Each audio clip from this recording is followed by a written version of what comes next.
Are you feeling it? It is Mercury retrograde in Aries. Mercury retrograde is seen as something that is bad, but it has a lot of benefits because it is inviting us to slow down, to act, think, move more intentionally. Mercury is the planet of communication and travel and speech. And when it is in retrograde, it is an opportunity for us to reflect.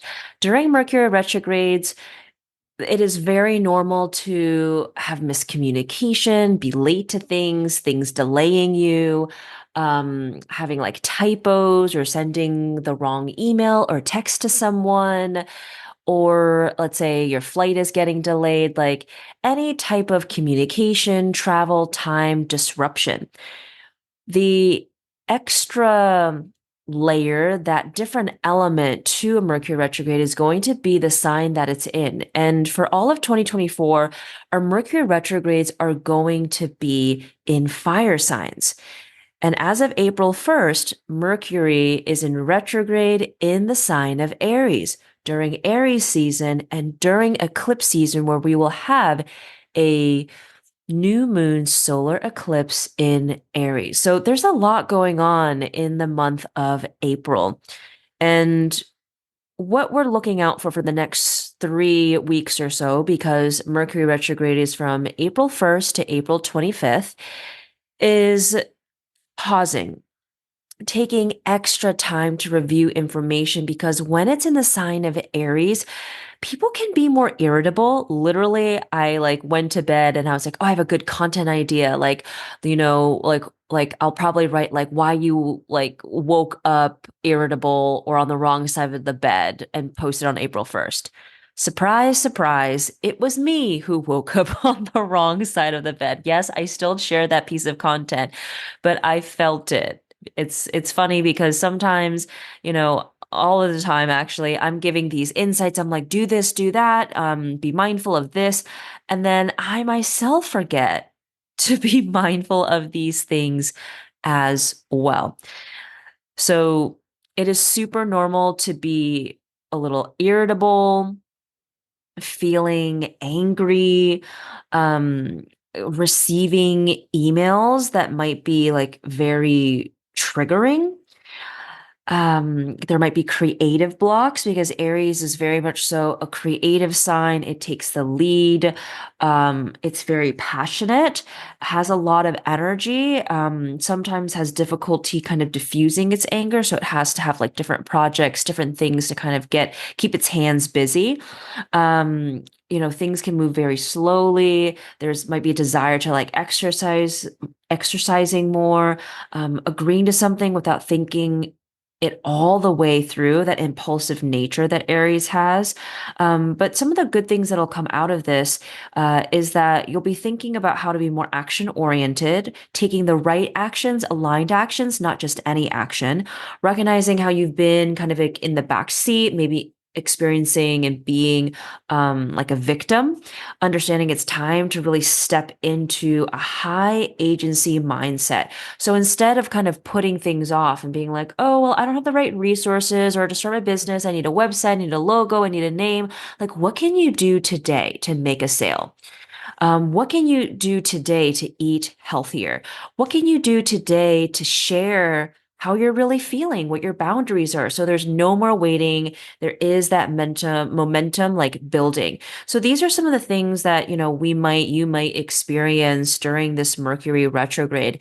And with this new moon solar eclipse, there is a lot of opportunity to set intentions, plant new seeds, kind of have a new beginning, a fresh start when it comes to how you advocate for yourself, how you set up boundaries, how you want people to see you, and like how you want to lead. How do you want to be like the leading person in your movie that is your life? Like, how are you being kind of like, more of like a sidekick, kind of like two going with the flow, Like, how can you operate from, again, a higher agency mindset where you're like, okay, my circumstances are mine to change. I've been looking for a job for a long time. It's not working out. Why isn't it working out? Taking it from a more objective standpoint rather than emotion based. I feel like that's something we're learning with Mercury retrograde in Aries as well, not taking it as personally and being like, okay, what are the steps I need to take? What information do I need to know so I can get different results, different actions for different results and outcomes? And how can I start to transmute and change some of the frustration, the anger that I am feeling? This is going to be a key lesson as well. So, for those who have Aries sun, moon, rising, north, or south nodes, this Mercury retrograde is going to affect you more. And I know it's during eclipse season where the North Node is in Aries. So there's a lot going on. And if you don't know you have these placements, go to yoursaturn.com, get your free career astrology report. You'll see if you have Aries placement, or go to your favorite astrology app, because it's not just about your sun sign.